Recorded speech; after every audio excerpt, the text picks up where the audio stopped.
goes live in 2 minutes.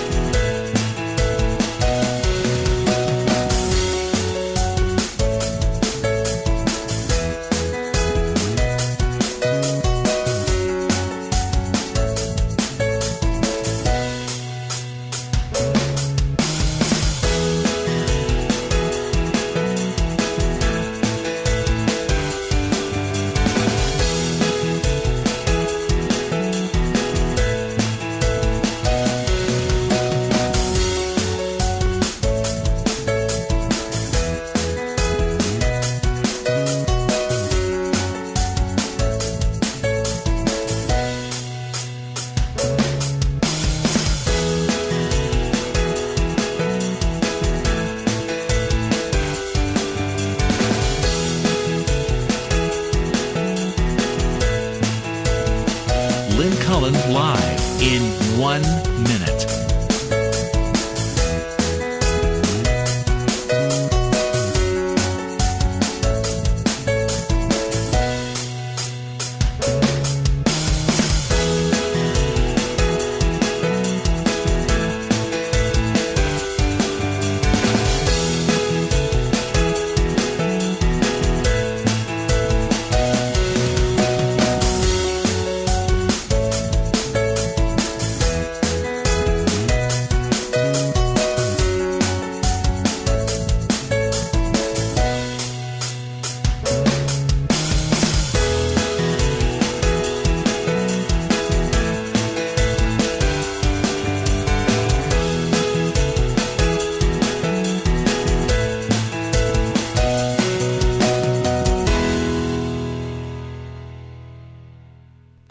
Welcome to Lynn Cullen Live at pghcitypaper.com. Email your questions and comments to Lynn at pghcitypaper.com. Okay, go. You mean I'm on? Of course. Okay, go. I never got that from a producer before. Yeah, really. Well, okay, you sound go. like a basketball coach. You want to take over that guy's job at Rutgers? Lord. Okay, I'm gonna go. Hello. It's Thursday. What is that noise? The printer. Oh. Sounds like an old refrigerator or an old I couldn't figure Buick. out what was happening. I thought it was in my Really, headphones. it's groaning away, isn't it? Yeah, well, so anyway, hi. It's Thursday. We set a cold record this morning, but we're going to be in the 50s and today. Yes. And then, did you see if you look at the 5-day forecast? Ho, ho, ho! 60, 60, 60, Really? 60. Yeah, I think So get out your halter top. I think, we turned the corner or Miss something. Nina. Okay, so obviously Sokolowski here with me. An awful lot going on. I don't even know where to start. The local issue of now the mayoral contest is going to be a free-for-all financially. It's so depressing to Well, see what less so happens. because there's less candidates now. So it's No. Well, why do you say that? Okay, you know about the judge's ruling yesterday. Right, yes, Okay, yes. so there it's- are no limits. Right, but No. the other part of it, though, is if you have 12 candidates to give to as opposed No. to 4. It doesn't matter. If you're somebody who wants to influence, Sure, you're going all right, to put in that your sense, money yeah. in. No. It just means that the candidates that remain, and you can assure when it comes to money raising, we're talking only 2. Right.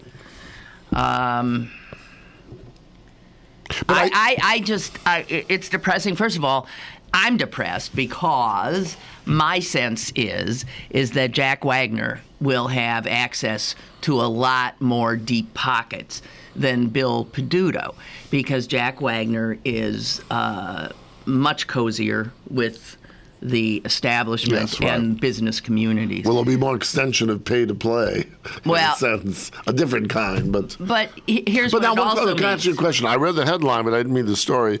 Would this, because there's a federal limit on what you can give to a candidate. No. What do you This is mean, no? yes, but this has nothing to do with this. This is the local law. But could one circumvent the other? No. Oh, really? Okay. The federal law has to do with federal elections. No, I understand that. State laws have to do with state elections.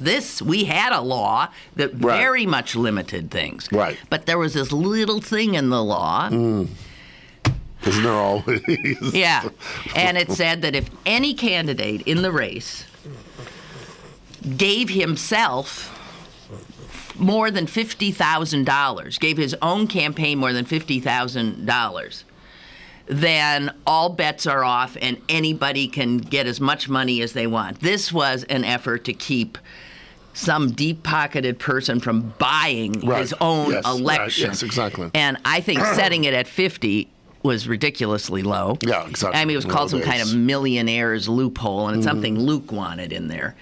And 50,000, I mean, not if you set it at like a million 200,000 or something. For a local thing, 200,000. That's substantial. But as it is, it was Michael Lamb who gave himself strangely $52,000.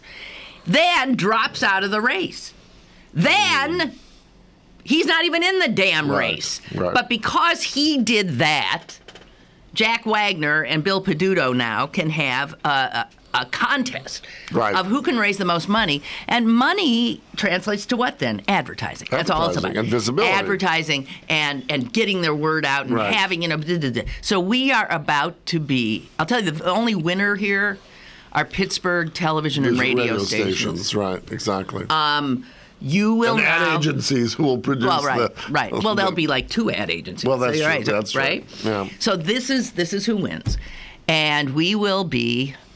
It'll be like back in the horrors of the presidential campaign. Every night at 6 o'clock. It'll be constant. No, it'll just be nasty little. It'll be constant. It'll be constant, and it'll be on. It'll be on your cable stations. It'll be everywhere. Sure. So. Here we go, and let he who has the most money win. It's sickening. Now, I'm really angry at my candidate here, Bill Peduto. Peduto essentially wrote this law. He was the baby behind this bill. Mm-hmm.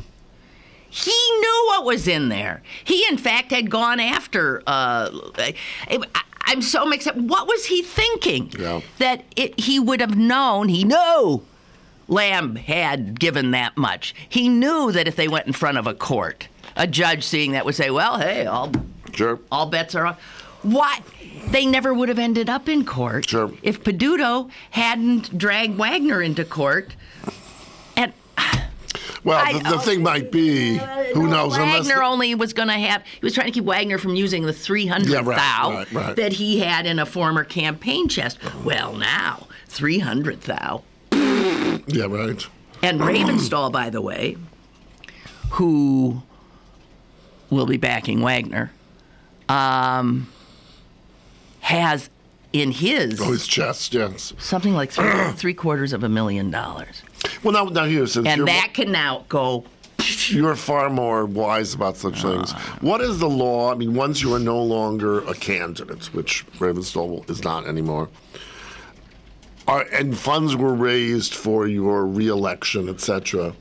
You can keep those funds, yes, and you keep those funds as and you can transfer them to other, or as it varies from. Could he put a new garage on his house if he wanted with that money? I'm not sure about that, but the law governing state elections is different from the law governing the city elections. But this judge just said. So I don't know. My understanding is that any money Ravenstall has can be turned over to another candidate, and he could for the purpose of electioneering, not for a garage. Okay. I don't think so. Not for a garage. That's interesting. Because I know on the federal level, Jesse Jackson Jr. is going to jail because he did That's right. That's right. You're right on that. It's just I don't know. It's so. Well, it tells you it's sort of. We better get very smart lawyers in all aspects of our life because it's these little curlicues that get you. Always. So anyway, I was aware that I was following Mr. Potter's tweets from the courtroom. Oh, okay. And so I was aware of what had happened. I think it was around 4:30 or so. And, because tweets are tweets. They're little teeny things. Right. I was desirous of more Neat. information. Yes. So I actually thought I thought you have to watch the local news. Which I rarely do. Right, exactly. And then I had to think, who at 6, which I still think is the big newscast, who at 6 would have a good report that I would comprehend? And then I thought of my friend John Delano, who's sharp and knows what's going on. So I settled on KDK, Channel 2. I turn it on at 6. They led. I can imagine. Wait, They led with a guy who's accused of killing his 92-year-old neighbor, a former. So it was. Cops. Well, if it bleeds, it leads. Right. You know it was that cops and robbers. And I was stunned. Yeah, and I right. thought to myself, I'm screaming at myself, "You're stunned? You're stunned? You should be stunned." Then they went from that. I swear the next one. I'm trying to remember. I tried to write it down later when I thought to myself, write it down. And then I couldn't remember. It was one after the other. I think the next story was some doctor who was abusing patients. I didn't see anything in the paper about that today.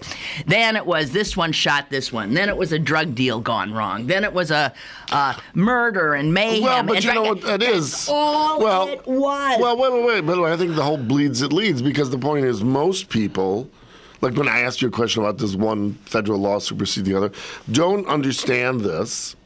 Don't really care about this. This is true, but they want to care about, This is how you end up with bad government. I know. And the media, but media are not doing their job. Andy Warhol would have always said, and that's why he liked the New York Post, that forget about reading the newspaper, only look at the headlines, because the headlines tell you. And they get it. And, contribution limits dropped in mayoral race. All right, so you got that. I would have to say, sure, but Korean nuclear war threats mount gives me a little bit more. That would scare you a little bit. Yeah, more so you than think, what? Bill Peduto winning or losing. Right. Kim Jong-bung the Fifth, or whatever his name is, sending his nuclear warhead on the border or wherever it is. No, he's moved it to the coast. He's moved a missile to the coast. And we've moved everything to Guam. I think if you're living in Hawaii, you're supposed to be shaking in your boots now. Whatever. I don't care. Yes, you do. No, I don't. Yes, I do.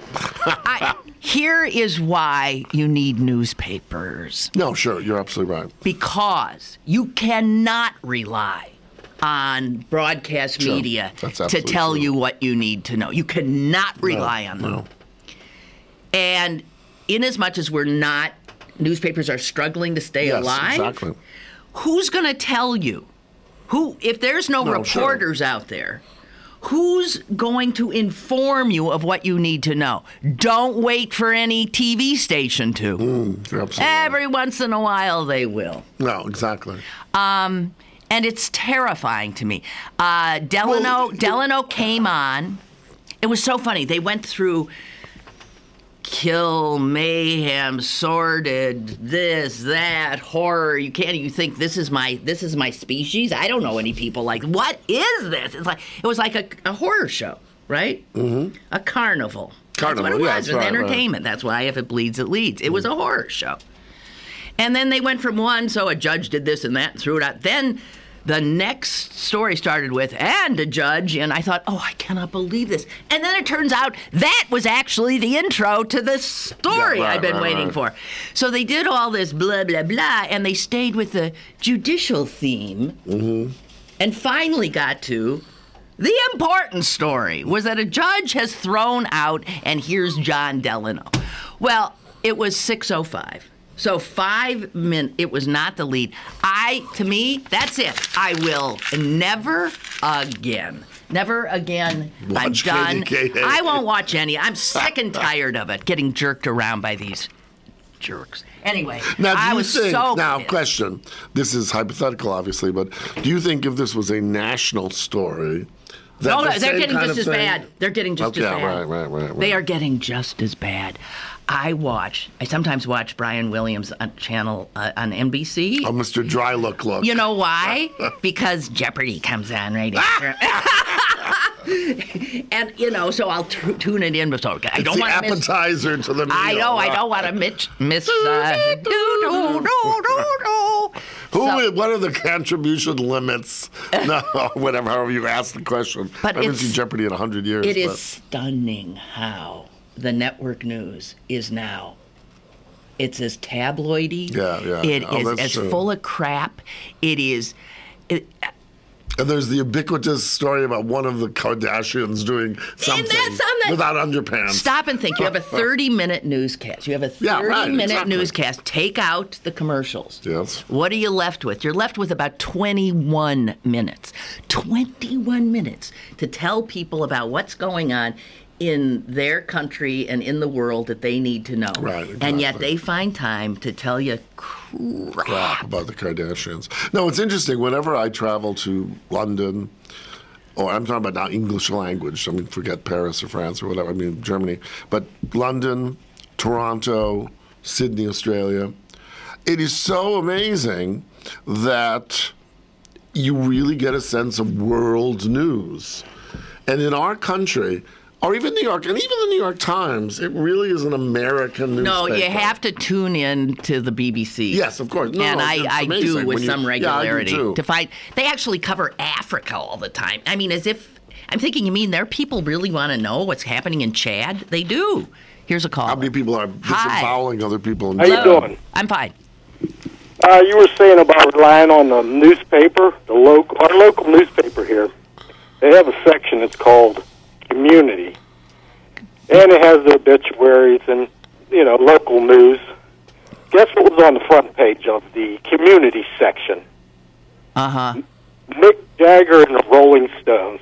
Now, what the hell does that have to do with local community? What is Mick Jagger and the Rolling Stones doing? And what's the article They're about? going to tour into Pittsburgh. Oh, Again? Yes. The old Yes, guy's they are. coming And back? like I said, you can only rely on reporters and Are you talking? Which paper are you talking about? the Beaver County Times. Oh, Beaver County Times. I didn't. because it wasn't in the Post-Gazette. Well, but- that's big news. Doesn't Mick It's not Jagger? community. Doesn't Mick Jagger live around the corner? I don't think so. No. Well, you never know. As I say, you can't rely on the newspaper to give you some news that's newsworthy or whatever you want to call it. Well, Oh, well. Thank you. We'll see you. Bye. Yeah, thanks for telling me the Stones are coming back. Tom Sokolowski has 0 degrees of separation with Mick Jagger, which is huge. we're just like this. But was it only Mick, or did Keith Richards? Keith Richards came See, as Keith. well. I've been a fan of Mick all my life. Then I read Keith Richards' autobiography. Oh, right, yeah. Oh man, he's marvelous. So how was Keith? Okay, Oh. so you didn't really interact with Keith? No, he sort of stayed in the background. But as I think I've said on the show a couple times, he was so courtly. Now we're talking about Jagger. Mick Jagger. Yes, yeah. So course, so nice. Yeah. And because I said, could you tell us a couple of anecdotes about Andy that we could put in our archive that might elucidate for us and for the public, Andy? And he didn't have anything. But He had met Warhol. Oh, they do one of them very well. For 7 or 8 years, Andy rented a house at Montauk that he owned to Mick Jagger and what was her name at the time? At the time, the Texas girl, Beauty. Yeah. Why am I blanking Yeah, I on can't his think wife's either. name? Former wife. But anyway, he was Jerry Hall, right? And what was very interesting was at the end he had to leave because it was quiet. No one knew he was coming. But of course, it was an afternoon, and people started. But he just made the point of saying, "Ladies and gentlemen, I need to go. We're playing tonight in Cleveland or wherever they were going." But he said, "Thank you so much. I can't sign all your autographs, but please know that we really appreciate you. We wouldn't be what we are without our audiences." And then we'd also have a lot of these young twerpy bands like Bare Naked Ladies, and they were nasty little twits. Really? But Jagger was... I was just, he's been in this a long time. He's a professional. And as they say, when they stop buying your tickets, going to your concerts, buying your records, dump-a-dump-ump. And that's class. Okay. Although I must say, up close, he didn't look so good. Well, his face is just ravaged. Like awful. Turkey jowls. Yeah. And he must weigh 80 pounds. Oh, yeah, very thin, very thin. 80 pounds. But he had a nice sort of glint in his eyes, and he was a nice guy. Well, he's very, My friend Mick. He's bright. Well, he couldn't have gotten all this. No, he's intelligence. Well, he's a degree from the London School of Economics. Oh, I didn't know that. Yeah. Oh, my. Oh, yeah, he's smart. And if you read Richard's book, he's smart. Oh, well, These guys I'd like to, smart. because I've heard the book is very revelatory. I'll bring it. You want my copy? Okay. Well, I'll switch with you. Just make a little parenthesis. I've just started this wonderful little book. It almost looks like a prayer book. And it's called Wave. Have you heard about this? And it's written by Wave. But not that kind of wave. And it's about this Indian woman, Sonali, very long Indian name, who was in Sri Lanka when they had this tsunami. Oh, the tsunami. And she lost her parents, her husband, and her 2 children in this tsunami. Like, couldn't find, they were separated, and then they saw 2 of them go under. And the book is written as of today. This tsunami, I think, was 04.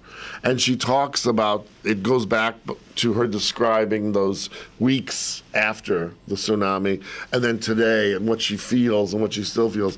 It is probably the most intimate book about tragedy and pain I've ever read. Okay, it's I'll bring it in.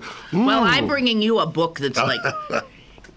I'll find a burro to put on its. I'll put it on that, and we'll come down and. Or maybe we can get one of the police to deliver it for me free. I'll be paid on the separate account or whatever. Oh God. Well, okay. No, but we were talking about the news. But it was true. I think we want to be entertained, and we don't want to be bored. Well, we get what we deserve, then. We get what we deserve, okay, yeah. There we are. And as we were saying, you watch BBC, and I try to do the same thing because you want more information about the world in which we live. But we live with a bunch of other people who don't. Who don't. And that's why the preponderance is... Or on the other side, you get... I went to the barber. And that's why some people would say that you and I... are elitist. That's correct. Right. That makes us elitist, that we're conscientious citizens. That we have a brain. No, that we're just conscientious. Well, a lot of them have brains. Right, that's true. They just don't feel any responsibility to care. Or, on the other side, that may be more nefarious, they don't want the world to know because what they don't know won't hurt them. You know, in other words, keep these ignorance is bliss? Yeah, ignorance is bliss. Well, yeah, up to a point, it sure as hell is. Yeah. And then you get what you deserve. Joe writes, and this is interesting to me, I and many other city employees are not going to vote for Peduto due to the simple fact that he has former Public Works Director Guy Costa on his campaign team. Guy Costa used to be, I'm sorry. He just said it, former Public Works Director. To us, that means that Costa is gunning for a higher position on Peduto staff than that of a Public Works Director. Costa has had his day, and we as city employees do not want him back to continue his cronyism. Well, okay, Joe, that's fine. If you think Jack Wagner and look at who's on his team and look at it depends on which cronies are going to get. If you really want machine politics, Pittsburgh style, Wagner's going to bring that with him. Peduto, to a certain degree, yes, because that's how politics works in this town, I guess.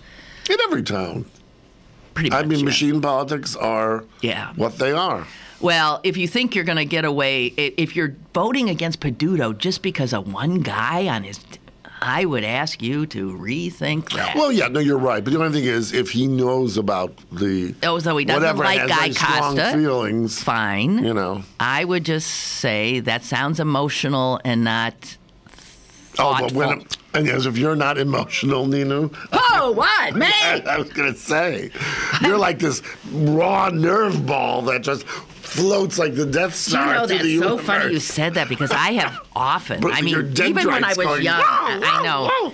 I said I feel like I do. I feel like an unsheathed nerve, right? I do. It's a very difficult way in which to live one's life. It's true. Did you get a haircut? I did. I just told you I did. Talking about dementia. Oh, yeah. I said, I went to the barber and, did you get a haircut? And what about those amyloids we were talking about? No, we were just saying how the... This is on the cancer ward. That's it. Hey, it's 2 old geezers. Okay. We'll be back after a short medical break. Yes, and, there's a lozenge. More is on the way with Lynn Cullen Live. It's warming up outside, so get to Little's for all your spring needs. Little's has everything for men, women, and children to stay in style for this upcoming hot summer. Lots of great colors from Dansko, New Balance, Steve Madden, and much, much more.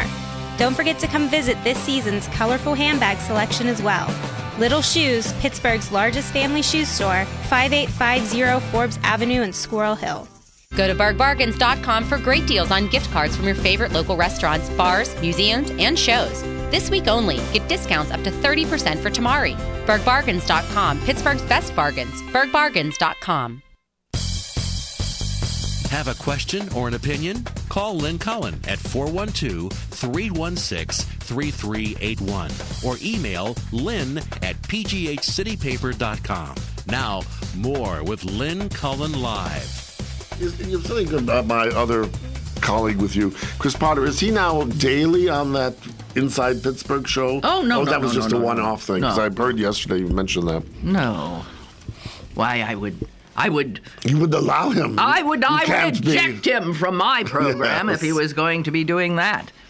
So, again, there's so much news. So, the Wall Street Journal today had a disquieting front page story. If you watched the network news last night, I'm assuming you saw that I didn't either, but that they would have covered Obama giving a speech in Colorado about guns. And doing something, getting this background check thing through the Congress. And today's news says that that's coming apart. They don't have votes. And the president is now telling his guys in Congress, you get whatever you can get. I want to sign something. And I mean, this is amazing that in the wake of Newtown, we all thought this is a game changer, right? Okay, let me find the front page of this. You will not believe this is nothing to wake up to in the morning. Front page, Wall Street Journal.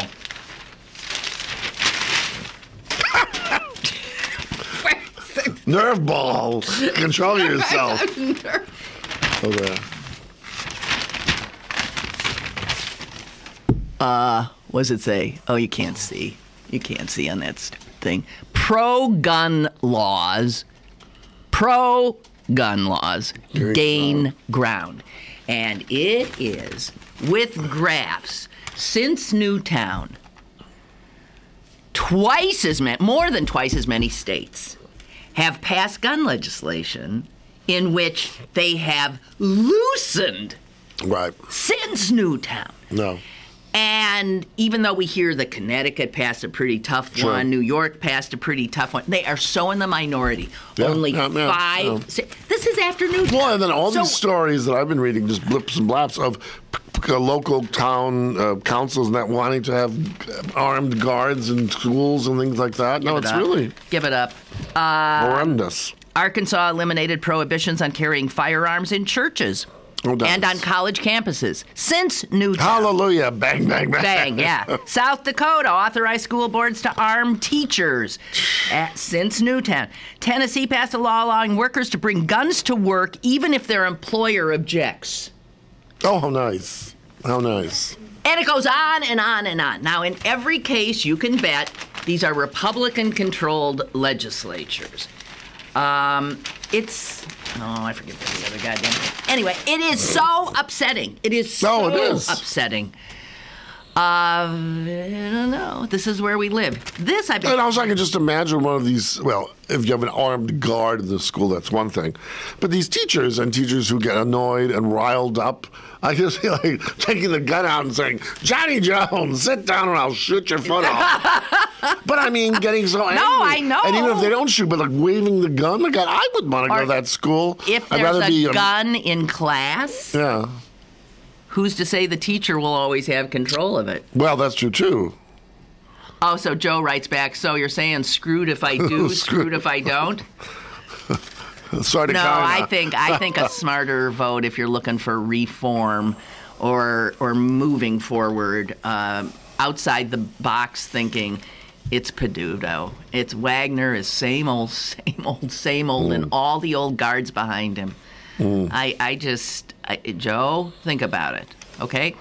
This I've been carrying around for a long time, but it seems like after this Wall Street Journal thing, this is worth mentioning. In 1970, Jess, were you even born? No. Oh, she looks at me like, what? Did you say 1870? What did you say? 1970. If someone in 1970 would be Oh, yeah. Yeah. When were you born? 86. 86. Oh, my wow. God. Oh, my God. Oy Samir. Okay. In 1970, Congress passed a law that resulted in child-proofing medicine bottles. All right, I remember that. So before that, you could easily open a medicine bottle. And now we all have. Now we can't. And I used to think about all those poor old people with the nanny arthritic state, hands. I know. The Consumer Product Safety Commission regulates the paint that is used in children's toys. Right? State laws mandate that young children be secured in car seats. Right. So the question asked here is, why can't we child-proof guns? Think of all the stories you've read in which a kid gets hold of a gun. So a 5-year-old shoots a 2-year-old. Kids brings it for show and tell. They find it. Why can't we child-proof a gun? Well, it turns out we can. It's been done. We know how. There is a technology that keeps a gun from going off when a child is trying to shoot it. Or a thief who has taken the gun now can't shoot it. Because this gun... So you'd have to have like a passcode or something. No, it's not even that. A German company is marketing a gun that uses radio frequencies that prevent the gun from being used by anyone except its owner. I saw that in a movie. Okay. Jess said she saw that in a movie. But it exists. But what would you do? I mean, the thing is, I could see if I was saying, like, oh, I want to now take my gun and shoot a muskrat or something. Or I find you, and it goes over. But, I mean, in the heat of passion, how do you send the radio wave or whatever? No, I think it's sort of an immediate thing. Once the right hand is in, I don't know. Listen here. So it'd be like a fingerprinted thing that only my hand in the would U.S., shoot it, or? The New Jersey Institute of Technology, don't ask me how these things work, has also, they're developing, it's called biometrics. And the phrase that we should be hearing, is called gun personalization. A gun that will only fire for the owner person. Of the Well, it's sort of gun. like these things where they look at your eyeball that allows you to go through a doorway or something. They have the metrics that can create a gun that actually knows your hand. Recognizes your hand. Yeah, well, that sounds perfect. Yeah, so... Because number one, that would probably make guns more expensive. Oh, you know and what? Therefore... You know what movie she saw that had this in it? No. 007. Skyfall. Yeah. Oh. It's the latest James Bond movie. I saw that. I'm trying to remember where that happens. And you know what? This is what it drove. Pro-gun bloggers went ballistic when they saw Skyfall. Because of that. They showed when did that happen in the movie? I don't remember. Biometric weapon. When he was going to go after Javier. And they actually said, these bloggers have been saying that this is part of the liberal Hollywood conspiracy to take away their guns. As Jess just said, shut the fuck up. Just because you're off mic, I thought I'd share your wisdom with the rest of the audience. Your elocution of someone born in 1986. No, but I would think as long as if it's their gun and they can use it to shoot the muskrat or shoot Javier Bardem, whatever, why should they care? Okay, well here, apparently this month... It doesn't take away their rights. This month there's a congressman from Massachusetts That liberal state. Yes, who is going to introduce a bill in the House requiring that all guns manufactured in the United States include personalization technology within the next 2 years. Now, the chances of that bill even getting out, won't get to the floor, won't get out of committee. Right.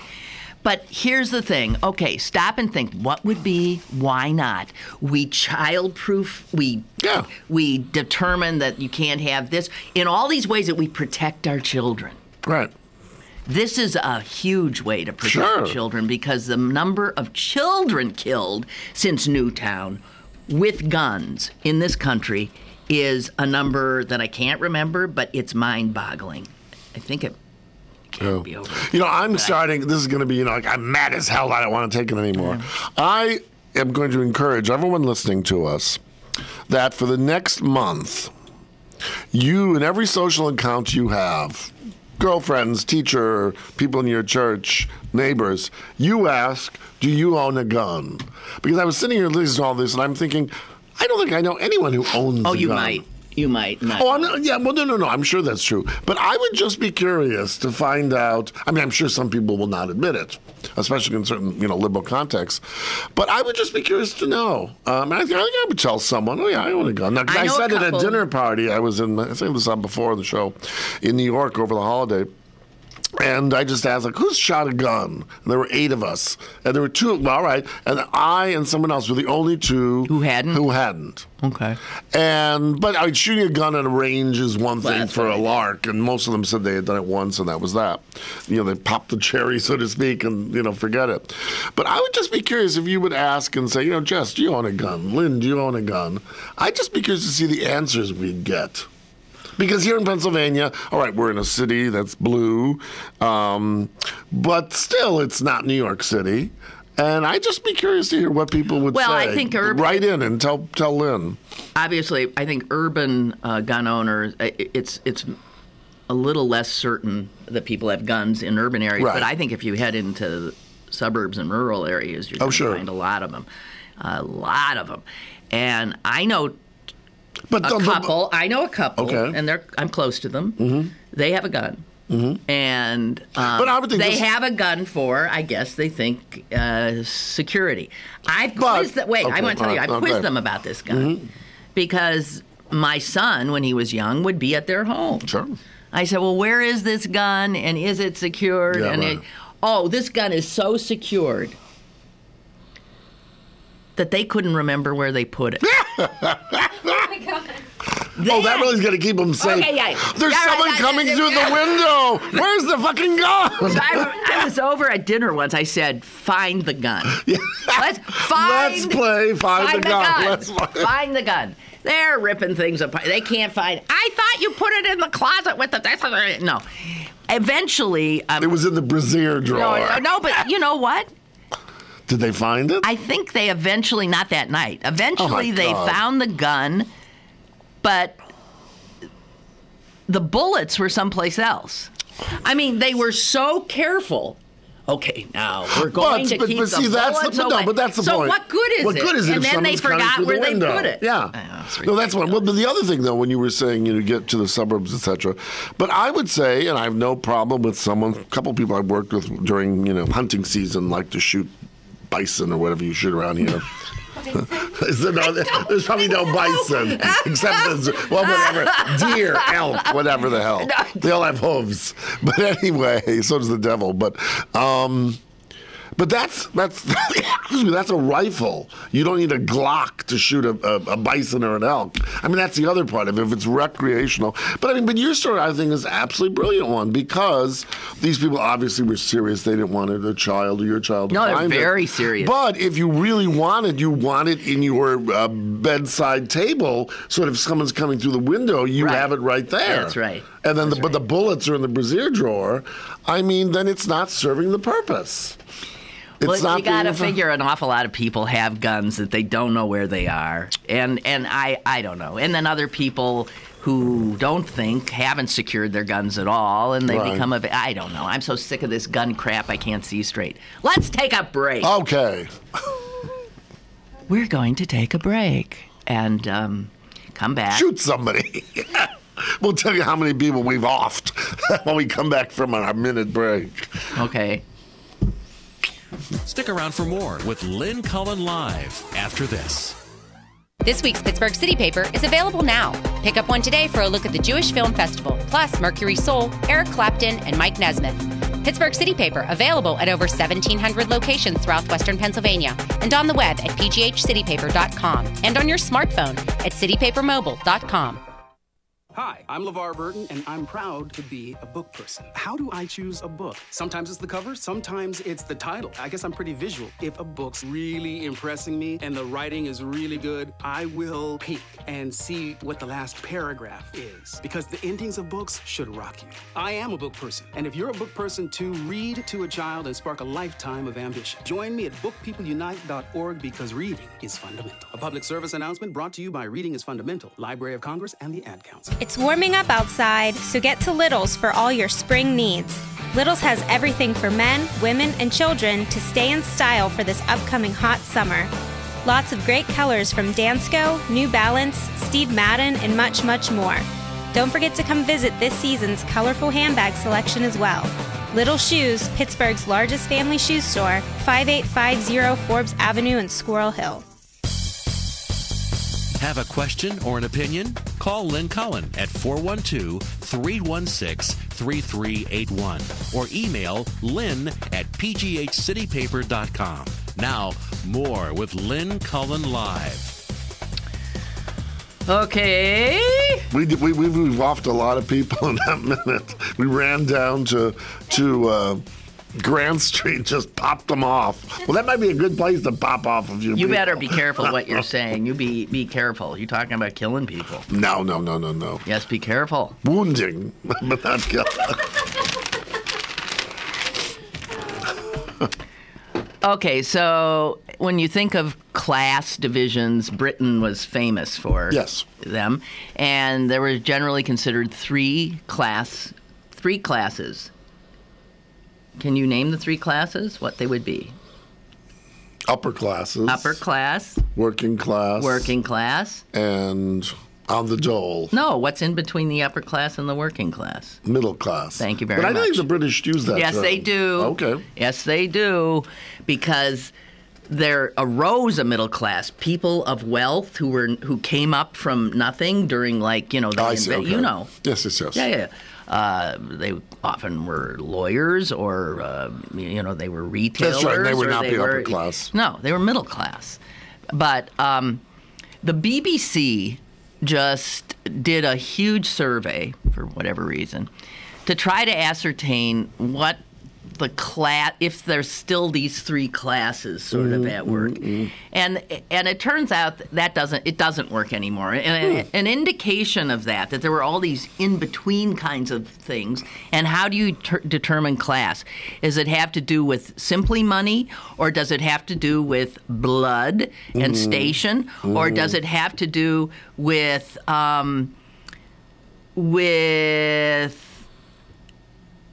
social and cultural capital? That's absolutely true. So culture comes in. So you can somebody like poor starving artists who might be considered brilliant. No, I'm thinking of brilliant, culturally part of a rich kind of be invited to grand dinners or something. But living in a squat or something. Exactly. So it gets very complicated now that the divisions have eased up enough. Well, given what I do, I remember meeting, when I used to go to London a lot, meeting all these aristocrats, who had frayed cuffs. Oh, yeah. And they'd say, you don't get rid of a shirt just when it has a frayed cuff. You just have it turned, and all that. But they were eating, dog food, etc. Yeah. But they were, the Marquis de something or other. Right. So in the 2010 election in Britain, there was what we would consider this hysterical, but it was perfectly serious discussion of whether David Cameron, who is now the Prime Minister, if David Cameron was, get this, should he be counted as upper upper middle class, upper That's right. middle class, or lower upper middle right. class. There was a serious discussion. Well, but it's interesting. Even in America, I remember this once years and years ago when I was in high school. And I remember we were talking about, it was English class, and we read some book. I think it was something, the 19th century, Dickensian or something. And the teacher, who was pretty good, and we started talking about class. And so he believed that it was only an economic indicator. So I remember he wrote on the book, on the blackboard, the dollars. Only dollars. And I remember everyone was saying, like, he said, well, what do you think you are? We all said, oh, we're middle class or something. Everyone wants to be middle class. Well, right. Now. But then when he wrote down, I forgot what the salary was. This was back, I think you had to make more than $35,000. This was in the 60s now. To be considered middle? Yeah. Okay. And so many of us came from working class families, and at that point, I don't remember what my father made, but anyway, we're all thinking like, no, we're not, You don't want to be in that lower one. Yeah. And even in America today, rich people say we're middle class because they don't want to be uppity. And poor people say they're middle class because they don't want to acknowledge. But it's very interesting. Two places. And in fact, hardly anybody's middle class anymore. No. You're But either since I'll make this rich. comment, I'll be curious what you think or what other people, listeners, think. I always would be struck when I would go to London back then, and I knew lots of people, and you understood the system, and you'd get on the train, and I remember the first day I'd take the tube, and someone would be there who was really lower class and cocky, like, and it was like my ears were not ready for that, kind of English, and after a day I picked it up. But there'd be parts of Britain, sometimes even more so in the outer cities than in London, where you would literally have 3 generations of a family that had been on the dole. Mm-hmm. Grandfather, father, and grandson. Sure. On the dole meaning on welfare. Welfare, right. And when I came to Pittsburgh, that's the second time I noticed that. Like, there are some neighborhoods, like, I always think of, some people are going to scream, but I'm going to say, going to parts of Bloomfield, and you have some people who've been, like, immigrant working class, grandfather, father, and son, and there's no change. And that's the only 2 places I've ever seen that in the world. Well, you're talking, are you talking about mobility, upward mobility, the ability Upward of people, mobility, but also I think to a certain degree, or lack thereof, satisfaction somehow of being. Which is, it's one of these, I can't get a job, I've been trying for, such and such. Hey, can I just ask you something? Yes. This is going to sound personal. No, it's okay. When you go to Luigi, is that who you said? Your barber? Yeah, Luigi Caruso. Does he clip nose hairs? Oh, yeah.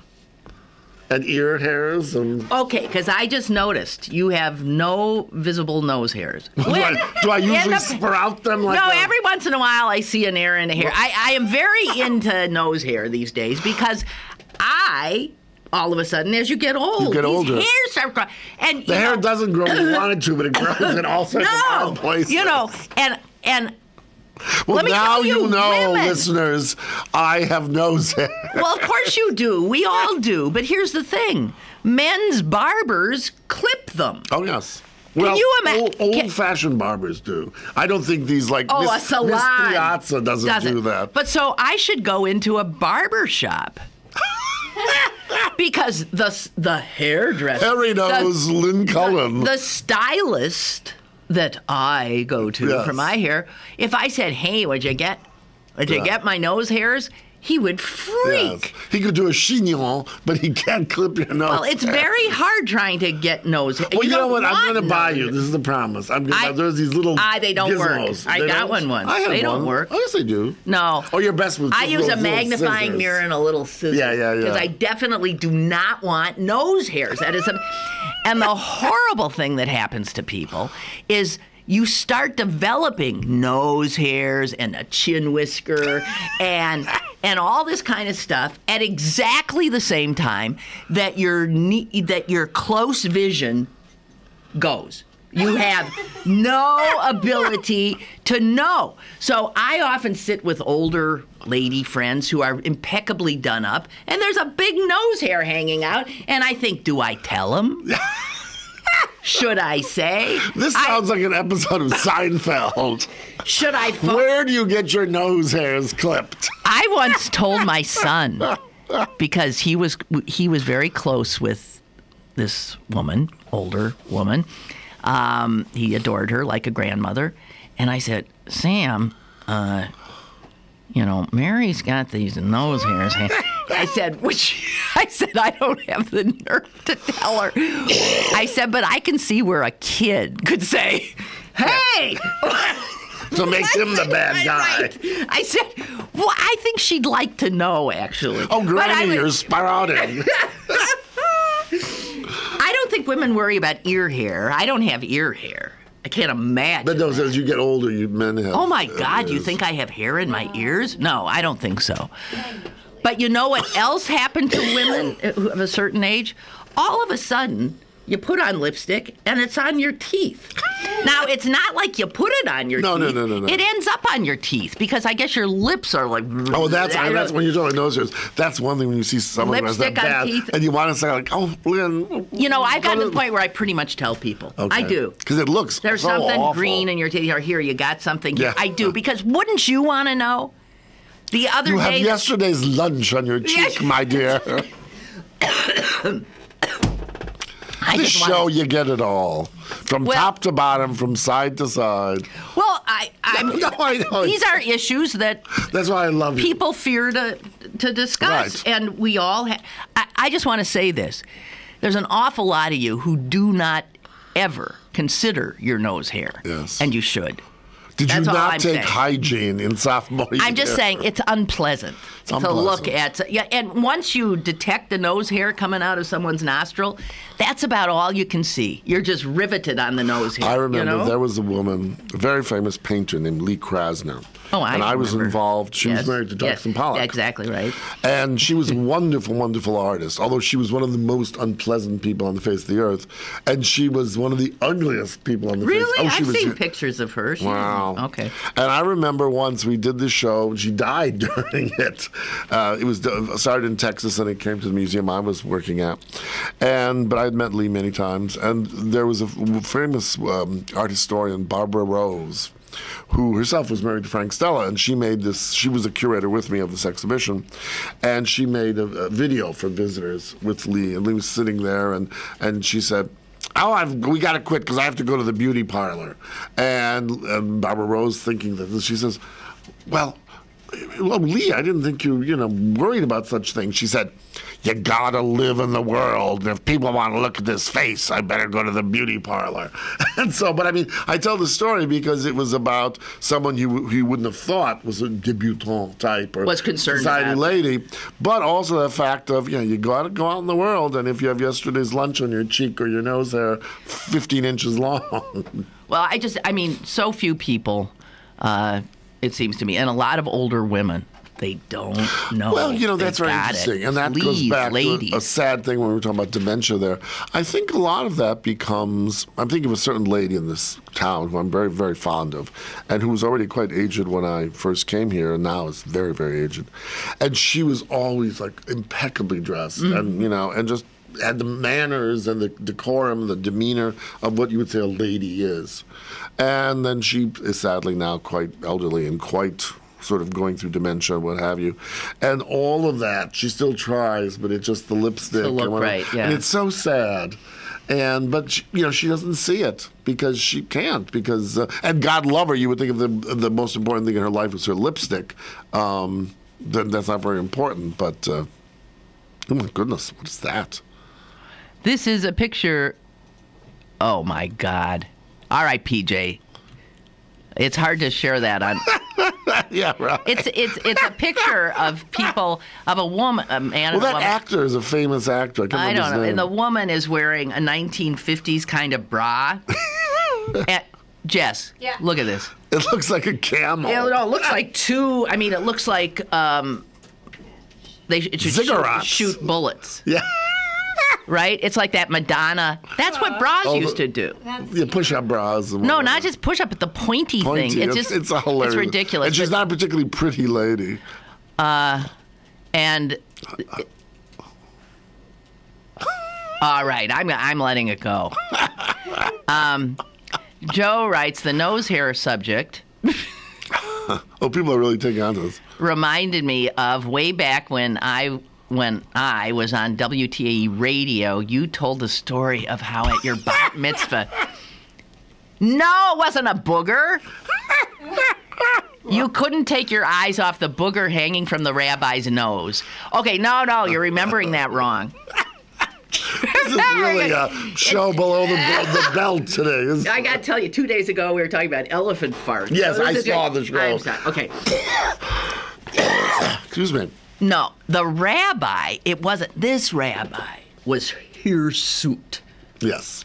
Harry. He had a very wiry head of hair.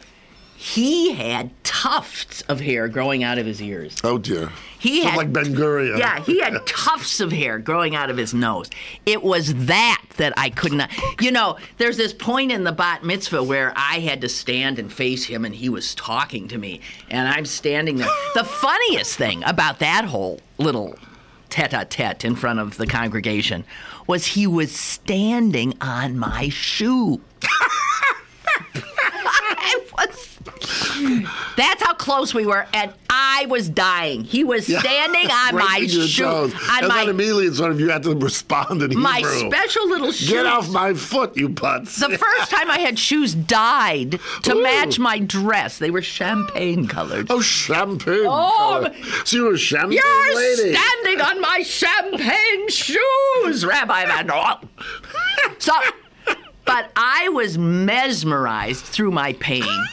The thing that I was focusing on so I'd make it through was, yes, the extraordinary curly cues and confusion of his nose hairs.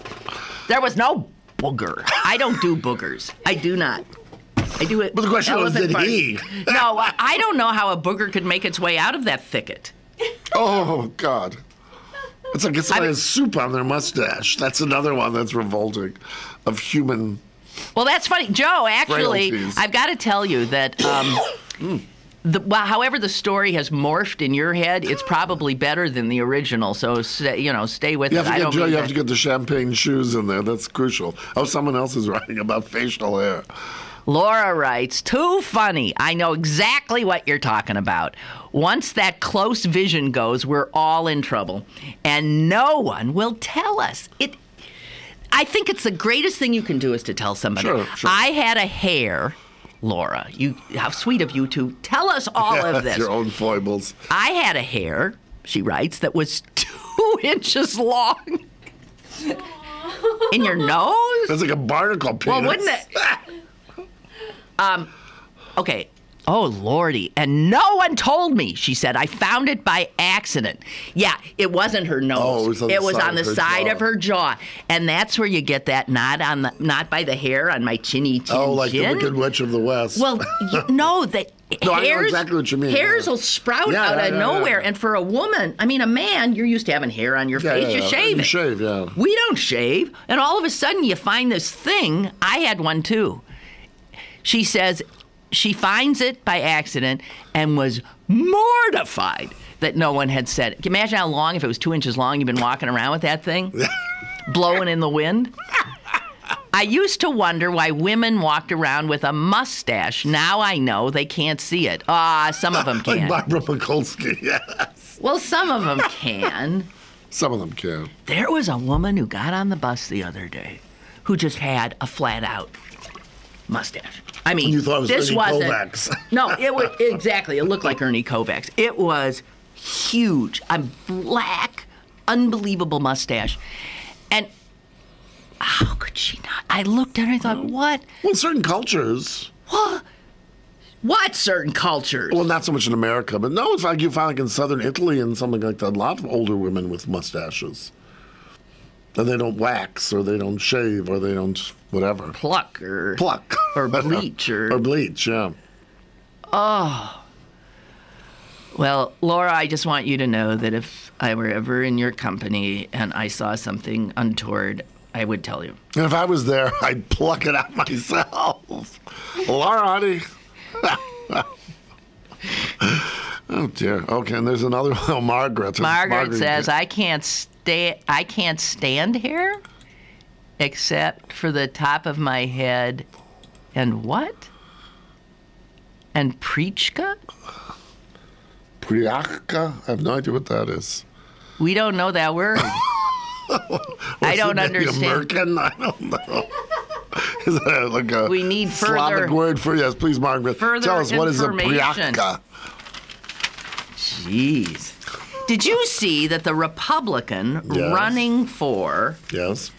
governor in Virginia? He's running to be the governor of Virginia. Right. Okay. Cuccinella, I think his name is. He wants to reinstate sodomy laws in Virginia. Really. Oh, dear. Now, I have to ask. First of all, the Supreme Court has said unconstitutional. He wants.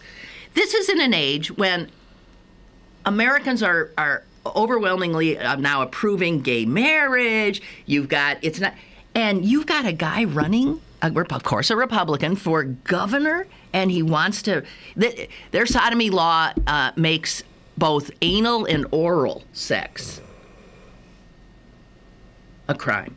But now the only thing is, number one, if I understand correctly, we use the term sodomite as an old-fashioned term for gay people, but sodomite basically means someone who engages in anal intercourse, so that can be heterosexual people. Oh, absolutely. As well. So what would that law be? I mean, are they using sodomy in the anatomical use of that word? I think so. Or, I mean, so it's not, he'll say, it's not just gays, it's everybody who's doing this disgusting kind of sex. no rotting about, as the Yeah, British would say. rotting about. Meanwhile, these Republicans, they're insane. They're insane. Republicans in North Carolina have proposed a bill that would allow North Carolina to establish Christianity as the official religion my of God. North Carolina, which, of course, is, we know, if you know the First Amendment, Yeah. it is totally, and they say that has nothing to do with the state establishing religion. So the Constitution of the United States has Does not no... Yeah. When you look at a time when the Republican Party is supposedly trying to get rid of the loons, the loons are getting more back. and more coming back. They seem to be emboldened. Well, and They're what's interesting when in the midst of down. all this, you read. I mean, we had very smart people who wrote the Constitution back low onto so many years, most of whom were Christian of some persuasion or the They other. were deists, a lot of them. Well, a lot of them were Jews, but they themselves did not want to have any one religion. No. And they were smart enough to do that. And now these nutcases. What don't are get it. we I don't know. living? So, I don't want to have to deal with dumb, bigoted people anymore. and speaking of the wonderful Carolinas, you have the guy who was Segue. that was on the Appalachian Trail. He was the governor, Sanford. Oh, Mark who's Sanford. coming back? Because he was stupping the woman He was in stuffing the Argentina. Argentinian, and he won the Republican Yes, he won the primary. primary, right. And now he goes up against, this is for a seat in Congress, he goes up against Stephen Colbert's sister, who is the Democrat. Anyway, and that's a Republican district. Yeah, She's got a rough road to hoe.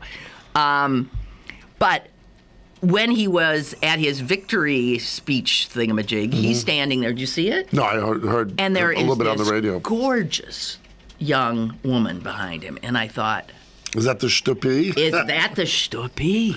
Wow. Yike. I'd hike the Appalachian Trail and take a one-way ticket to, To Buenos Aires. Woo-wee, was she, babe. And it is. It Wow. was. So so this isn't going over well that she's his fiance now. Okay. So she could be the first lady of South Carolina. No. It's not running for governor. He's running for Congress. Oh, okay, Congress. All right. But, man, she's a babe.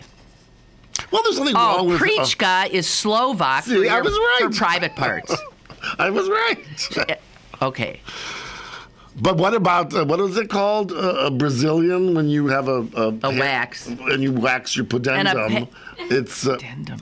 Yes. And apparently that among young girls is now everybody. Young people apparently don't like pubic hair at all. So they'd rather they'd rather look like they're It's disgusting. baby. Men and women, though, it's okay.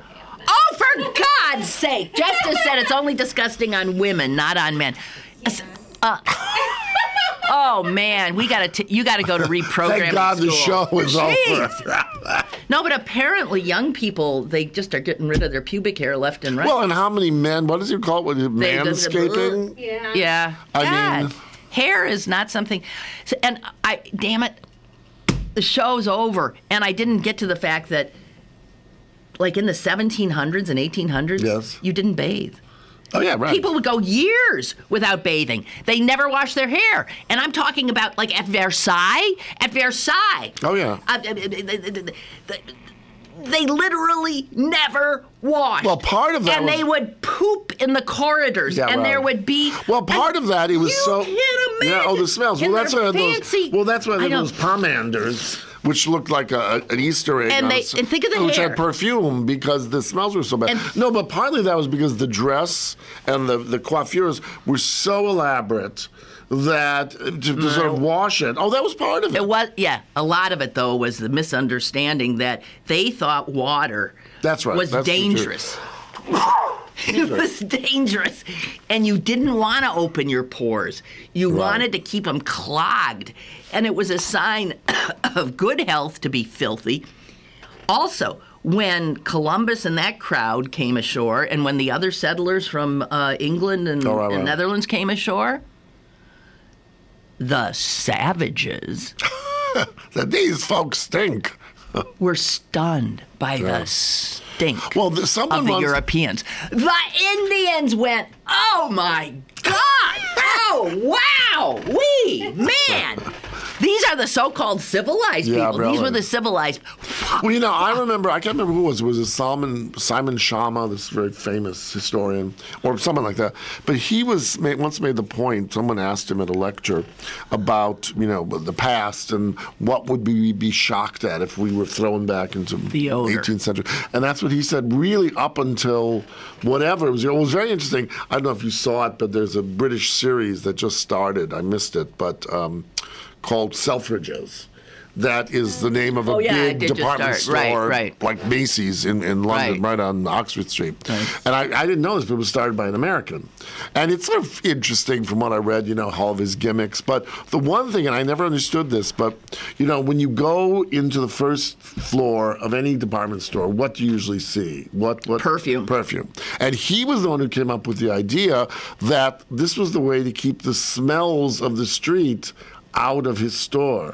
And now it's continuing, not for that reason, but also because perfume has the biggest markup of almost any item. Right. And it sells so well. But I thought, my God, yeah, you come in and perfume rather than horseshit. Well, this is from that, you know, this Bill Bryson book I'm reading, and I'm listening to. And he makes the point, though, if everybody reeks... Yeah, you don't know. Nobody anymore. reeks. Right, exactly. That's the thing. If we were even to go back into late 1700s, early 1800s, we would or the 19th century. Well, up into it, we would die. We would not make it for 24 hours. Because in addition to human hygiene, I mean, there was no sewage. Oh, you can't even. When you horses, start really smoke, reading about life, then you think, how in the name of God? And, you know, I remember... She may have a tiara. Yeah. But she has maggots. Well, let's talk about these hair. There's maggots in the hair. No, it's true, though. And I was thinking, you know, when in the 60s, I, like, had a beehive at one point. And, you know, you'd spray it and lacquer it, and you'd sleep standing up, and so you wouldn't have to do it again. Or the Wayne Magic Turban. You remember that? No, I don't remember that one. But I remember someone told me a story. You know, there was a woman... and they found that there were spiders in her beehive, and they ate into her head. Oh, yes, and, I remember those stories. I became so terrified. This is before the internet could spread these things. I became so terrified, but gone was my beehive. I didn't want any spiders eating my head. And yet, Bryson reports that, like, at Versailles, think of those hairs. Huge things. Hair that would go on for forever, and they never changed it. No. Maybe you would have it for a year. There were reports of mice nesting. Mice in a very, like a queen's hair. Yeah, right. Okay. I wanted to get that in. We're so passionate. We went 7 minutes after the hour. I'm sorry. But I'm sure you're clinging on every word. And today, remember, ask people if they have a gun and ask them if they've ever had maggots in their hair. And ask if any of your nose hairs are showing. Yes, right. What is that guy on, what's his name, on Bravo? These are my 3 musts of tonight. These 3 questions I'm obsessed about. I have no idea what you're talking about. At any rate, if you're still there, God bless you. And we'll be, God bless you I'll be back. and your Priashka. Yeah. And your hairless Priashka. We better get the hell out of here. Goodbye.